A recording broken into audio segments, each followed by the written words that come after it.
Jangan lupa subscribe YouTube channel Metro TV News dan jangan lupa nyalakan notifikasinya. Pemirsa, perkembangan terkini seputar penyelidikan laka maut yang menewaskan 10 orang. Kita akan konfirmasi selengkapnya bersama dengan Direktur Penegak Hukum Korlantas Polri, Brigjen Pol Aan Suhanan. Selamat siang Pak Aan, apa fakta terbaru yang didapat dari hasil olah TKP hari ini Pak? Terima kasih Mbak Maria, Mbak Nela. Jadi untuk hasil olah TKP ini masih kita proses ya. Kita evaluasi, nanti kita masukin ke Fisikres kita sehingga nanti akan tergambarkan ya situasi sebelum, sesaat dan setelah kejadian. Nanti kita rekonstruksi ya, berikan waktu lah 2-3 hari atau 1 hari para petugas olah TKP mengevaluasi ini. Kemudian ada perkembangan menarik ya dari hasil pemeriksaan pengemudi ya.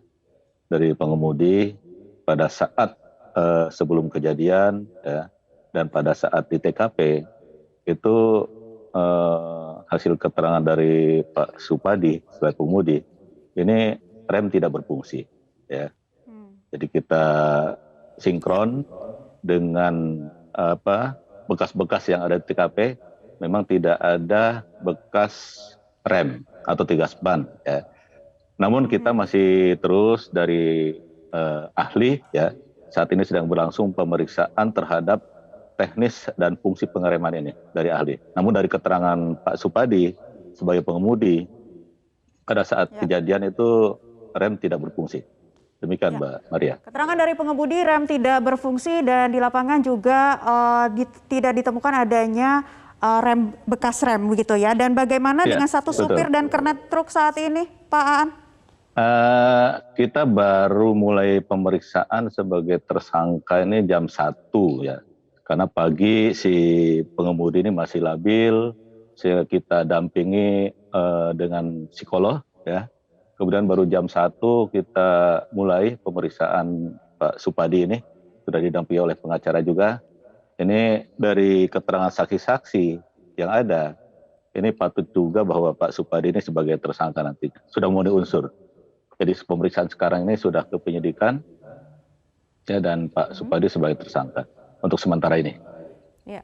Pak Aan, sejauh mana memang dugaan rem blong ini memang benar-benar terjadi begitu? Apakah memang sudah ada bukti-bukti yang juga menguatkan keterangan saksi? Karena kalau kita juga berkaca pada pernyataan Polda Metro Jaya, ini katanya untuk mengantisipasi adanya kecelakaan serupa, polisi akan berkoordinasi dengan pihak terkait untuk mematikan lampu lalu lintas dan menutup putar balik di lokasi kejadian. Artinya kan berarti lokasi kejadian memang ada kerawanan di situ dan setelah ini akan ada perubahan sistem lalu lintas atau bagaimana Pak? Jadi betul, jadi kita menyarankan ke pihak terkait untuk mematikan, tidak aktifkan sementara lampu traffic light di sana, diganti dengan lampu kedip kuning atau peringatan ya.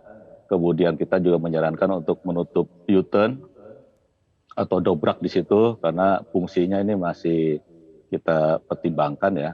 Kita tutup sementara. Karena apa? Hasil pantauan kami di TKP, traffic light yang ada di sana ini tidak bebas pandangan. Ya. Artinya para pengemudi yang dari arah Cibubur atau dari atas, ini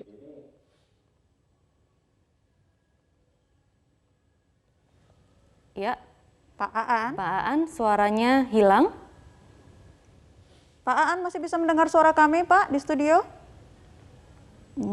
Ya, mohon maaf pemirsa, sepertinya kami mengalami gangguan koneksi ya, tapi kita akan mencoba kembali. Ya, ini sudah kembali lagi Pak Aan, mungkin bisa dilanjutkan Pak.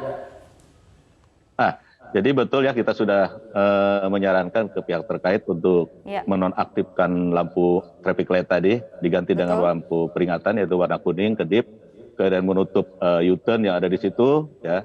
Ini untuk sementara.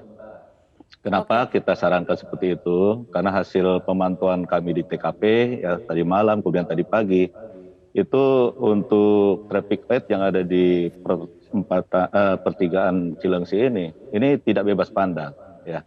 Artinya lampu tersebut terhalang oleh tiang tol itu, ya tiang tol. Sehingga kami sepakat ya dengan teman-teman untuk menjalankan lampu traffic light ini dinonaktifkan sementara. Sambil menunggu hasil pengkajian kita, hasil olah TKP kita, ya. Baik. Nanti kita kaji dari olah TKP yang kita lakukan, ya. Apakah seharusnya traffic light di situ atau perlu ada perambuan dan sebagainya, itu nanti akan ditentukan kemudian, ya.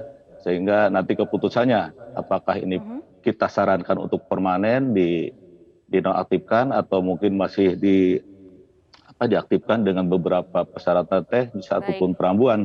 Ini nanti setelah fokus grup diskusi kita.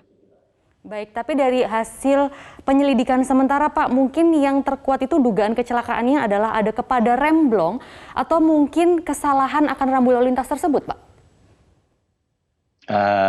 Untuk sementara, ya hasil pemeriksaan kita ini masih pada faktor manusia, ya.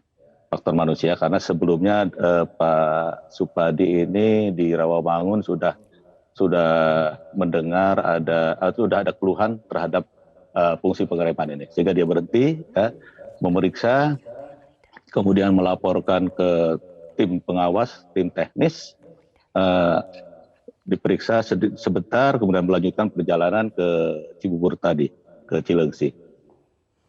Jadi sebelumnya sudah ada indikasi rem itu tidak berfungsi. Baik.